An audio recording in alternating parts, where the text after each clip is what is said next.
So, you've done a great job on your job evaluation. You've worked hard, you have looked at all the jobs in your organization, you've evaluated the compensable factors of each position and how they relate to one another, and you think you're ready to determine the pay rates for your whole team. Not quite yet. There are a few other things that you have to consider before you can fully develop your compensation plan. Let's take a look at some of them. These factors that influence your compensation strategy could be internal or they could be external. The first thing, if we look at the internal factors that we want to take a look at, is the type of employer and what the employer's strategy is as a company. Is the employer a large downtown luxury hotel with a goal and a strategy and a mission to provide the best possible service to guests at all times? If that's the case, they're going to need the best staff they can possibly find to meet these high demands. They're going to be looking for experienced, professional people who are really willing to go above and beyond to serve customers. And they're going to need to pay a little bit more for that.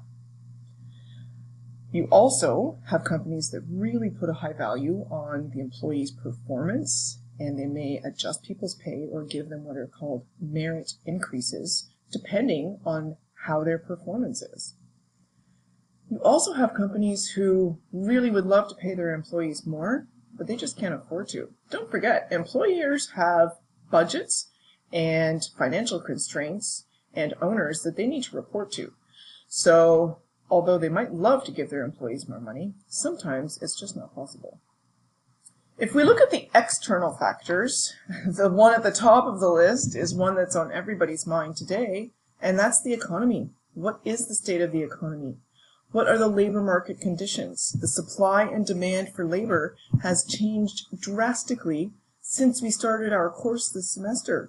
The message I'm telling you now about the labor market is very different than the message I told you 8 or 10 weeks ago.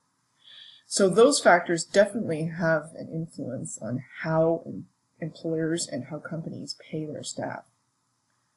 Don't forget about geography. It matters a lot when it comes to employment compensation strategies. Is the hotel in downtown Toronto going to pay as much as a similarly sized hotel that is located in a small town outside of Toronto? Probably not. Why? For one thing, there's greater competition, a greater number of employers competing for staff. For another thing, the cost of living is higher. So, depending on where you're living and the type of geographic area that you're in, the wage rates in those areas need to be considered in relation to the cost of living. Don't forget, in a unionized environment where there's a third party that represents the staff, the employees, and there's a collective agreement in place, that collective agreement is what dictates who gets paid how much.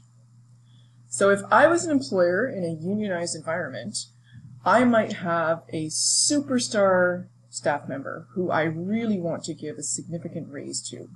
I want to reward them for their performance. I want to keep them engaged and attracted to the workplace. I want to include some incentives for them to continue their performance.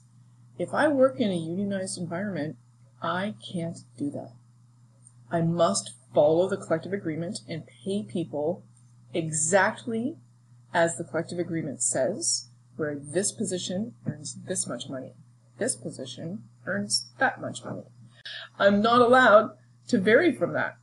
So it's a unique situation in a unionized environment where you might want to pay more, but you actually aren't able to. Don't forget that we also have legal requirements, laws that need to be followed, the Employment Standards Act. And one that's not listed here is competition. If my hotel is paying all my servers $14 an hour, but Jaswinder's hotel around the corner is paying all the servers $16 an hour, where do you think all the servers in the city are going to want to work? Not for me. They're going to go around the corner. So it's important that employers conduct salary surveys to ensure that they are paying competitively and that they are equally able to attract talent and find candidates and employees in the labor market as the employer around the street or around the corner. So a lot of different things come into play. Don't forget, job evaluation is an important piece of the puzzle, but it's only one piece. So keep in mind these internal and external